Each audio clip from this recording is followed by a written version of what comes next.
तत्पश्चात उसने पिता से यह सारा वृत्तांत पूछा। उसके उत्तर में पिता ने सब बातें बताकर इस प्रकार कहना आरंभ किया।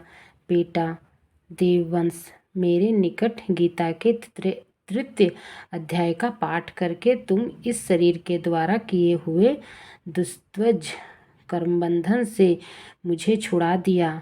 अतः अब घर लौट जाओ, क्योंकि जिसके लिए तुम काशी जा रहे थे वो प्रयोजन इस समय तृतीय अध्याय के पाठ से ही सिद्ध हो गया है।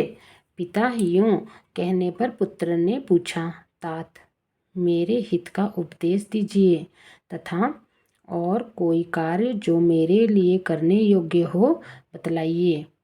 तब पिता ने उससे कहा, अनध, तुम्हें यही कार्य फिर करना है। मैंने जो कर्म किया है वही मेरे भाइयों ने भी किया था। इससे वे घोर नरक में पड़े हैं। उनका भी तुम्हें उद्धार करना चाहिए तथा मेरे कुल के और भी जितने लोग नरक में पड़े हैं उन सब का भी तुम्हारे द्वारा उद्धार हो जाना चाहिए। यही मेरा मनोरथ है। बेटा, जिस साधन के द्वारा तुमने मुझे संकट से छुड़ाया है उसी का अनुष्ठान औरों के लिए भी करना उचित है।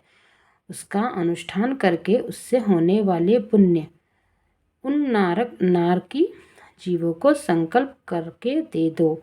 इससे वे समस्त पूर्वज मेरे ही तरह यातना से मुक्त हो स्वल्प काल में श्री विष्णु के परम पद को प्राप्त हो जाएंगे।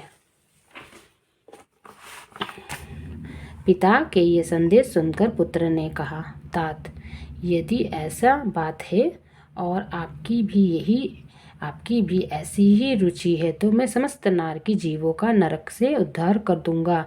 यह सुनकर उसके पिता बोले, बेटा एकमस्तु तुम्हारा कल्याण हो। मेरे अनंत प्रिय कार्य संपन्न हो गया। इस प्रकार पुत्र को आश्वासन देकर उसके पिता भगवान विष्णु के परम धाम को चले गए। तत्पश्चात वो भी लौटकर जन्म स्थान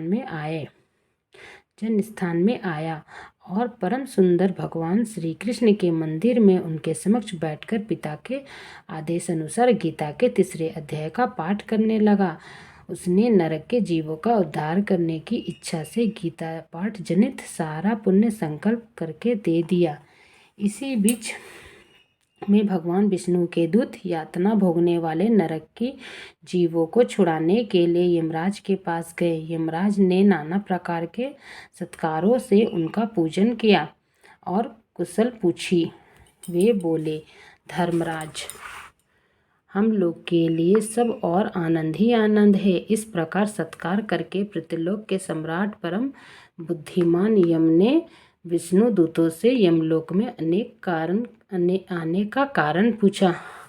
अब आगे का वीडियो हम लोग नेक्स्ट वीडियो में बनाएंगे। थैंक यू मेरा वीडियो सुनने के लिए। मेरा यही आग्रह है कि गीता का पाठ हमेशा हमें करते रहना चाहिए। अगर आप नहीं कर रहे हैं तो कम से कम सुनिए और थैंक यू।